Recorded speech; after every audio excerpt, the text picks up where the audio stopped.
आज हम संगीत व रस या राग व रस इस विषय पर चर्चा करेंगे। संगीत, यहाँ विशेषकर शास्त्रीय संगीत का संबंध व निर्देश राग की ओर है। जब हम संगीत व रस की चर्चा करते हैं तो इसके मूल रूप में राग ही केंद्र रूप में होता है। यह बात बड़ी विचित्र है कि राग का विशेष रस मानने पर भी भिन्न बंदिश, भिन्न ताल तथा लय से रस परिवर्तन संभव है। तब क्या यह भाव लिया जाए कि राग को कोई निश्चित रूप से संबंधित किसी रस से नहीं किया जा सकता? इस संदर्भ में पंडित रविशंकर कहते हैं, उनका एक कोटेशन यहाँ बता रहा हूँ। हर राग का अपना एक मूल रस होता है, तथापि उस राग से उसी प्रकार के और रस भी संबद्ध हो सकते हैं। अतः ऐसी अवस्था में भिन्न रसों की निष्पत्ति संभव है।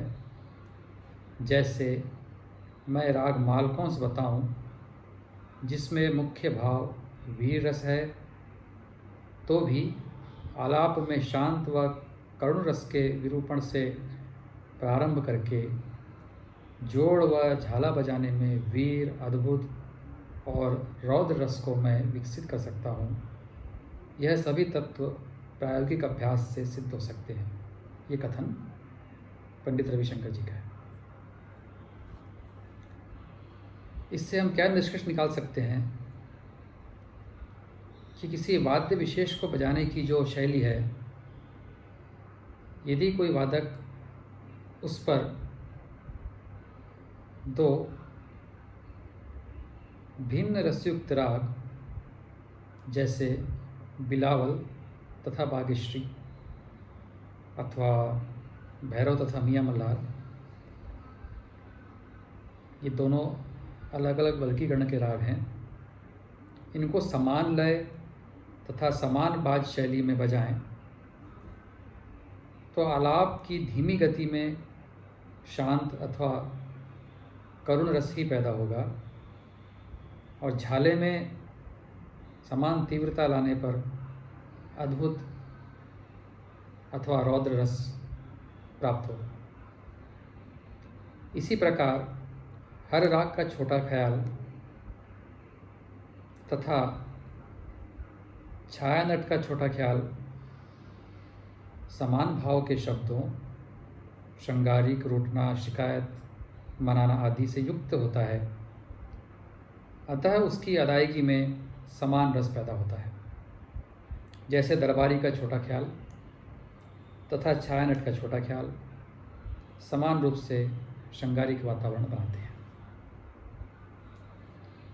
पंडित भातखंडे ने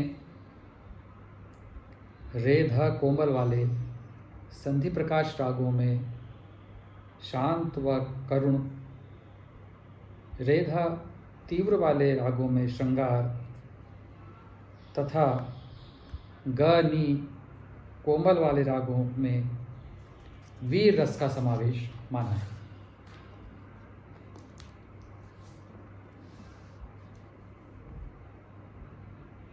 सुमति मुटाटकर ने कहा है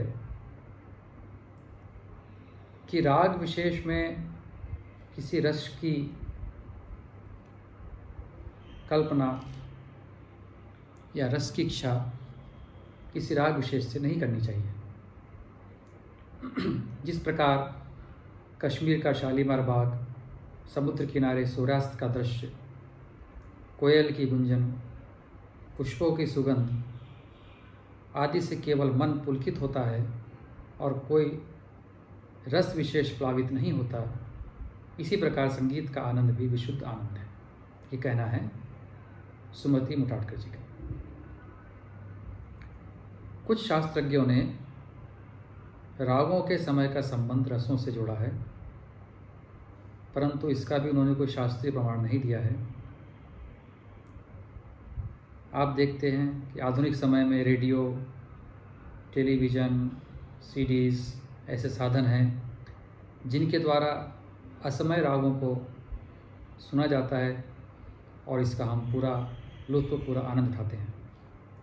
यह आनंद प्राप्ति ही राग या संगीत का रस है, जो ब्रह्मानंद सहोदर कहलाता है। एक कथन और बताऊंगा। पंडित लक्ष्मी नारायण गर्ग के अनुसार संगीत रचना के उपकरणों में पद, छंद, भाव, लय तथा ताल का महत्व है। इन रचनाओं को आलाप, तान, गमक, मींड़, आंदोलन, घसीट, कर्ण आदि अलंकारों द्वारा सजाया जाता है। फलस्वरूप यह रचना शक्तिदायक बनती है और यही संगीत का सौंदर्य तत्व है। दूसरे शब्दों में यह सौंदर्य अनुभूति ही राग से अद्भुत रस है। सौंदर्य के उस मार्मिक स्थलों में श्रोता डूब जाता है। यह आनंद की जो उत्पत्ति है, आनंदवत्ती ही रसानुभूति है। श्री गर्ग का उपरोक्त कथन सत्य है कि आनंद की अनुभूति में ही रस की अनुभूति है। तथापि संगीत श्रवण के समय यह महसूस किया जाता है कि गायन वादन के आरंभ होते ही यह स्थिति आती है कि शुरू में तो रस महसूस नहीं होता, किंतु जैसे क्रम चलते रहता है, राग के आरंभ होते ही राग सूचक स्वर लगने पर सर्वप्रथम राग के अनुकूल वातावरण बनता है। रागालाप से विशेष प्रकार के शरीर में सनसनी भी आती है। जो जो राग की अवतारणा होती है, विभिन्न सौंदर्य स्थल आते हैं तथा कौन सा राग है, कौन सी बंदिश है, शब्द, तबले की ताल आदि से ध्यान हटकर केवल आनंद की स्थिति आनी शुरू होती है। सुमति मुटाटकर ने यद्यपि रस का संबंध आनंद से माना तथा संगीत को रसों की सीमा से बांधने का मन में खंडन किया, तथापि राग के विशेष परिभाषा को स्वीकारा है। उन्होंने कहा कि काफ़ी, कमाज, बहार, जौनपुरी, जयजयवंती जो राग हैं, इससे श्रृंगार का, आमोद प्रमोद का वातावरण बनता है। इन रागों का कॉमन फैक्टर कोमल निषाद है। जिन रागों में पूर्णांतर अधिक है या स्वरों के बीच के फासले पूर्णांतर से भी अधिक है, वे वीरस प्रधान होते हैं। भैरवी को विविध ढंगों से गाकर वीर रस, श्रृंगार रस, भक्ति, करुण रस आदि की अभिव्यक्ति की जा सकती है। कुछ रागों में किसी रस की अपेक्षा संगीत के विशाल व उद्गम स्वरूप का दर्शन होता है, जैसे दरबारी, भैरवी, मियां मल्हार आदि। संक्षेप में हम कह सकते हैं कि राग विशेष भाव व्यक्त करने तथा रस प्लावित करने में समर्थ है, यदि उसकी अवतारणा उसके अर्थात भाव, भाषा, रूप व प्रकृति के अनुरूप की जाए। कलाकार अपने कौशल से राग को वह स्वरूप व स्थिति प्रदान करता है जहाँ वह अर्थात राग तथा आनंद देने में सक्षम होता है। अतः राग व रस इस संबंध की सत्यता और इस संबंध को मूर्त रूप देने में कलाकार की दक्षता, संगीत साधना, स्वर साधना, सांगीतिक ज्ञान तथा कुशलता का बहुत महत्वपूर्ण योग व स्थान है। प्रत्येक राग का अपना एक विशेष प्रभाव होता है, यही उसका रस है। संगीत अथवा राग द्वारा प्राप्त विशुद्ध आनंद ही रसानुभूति है।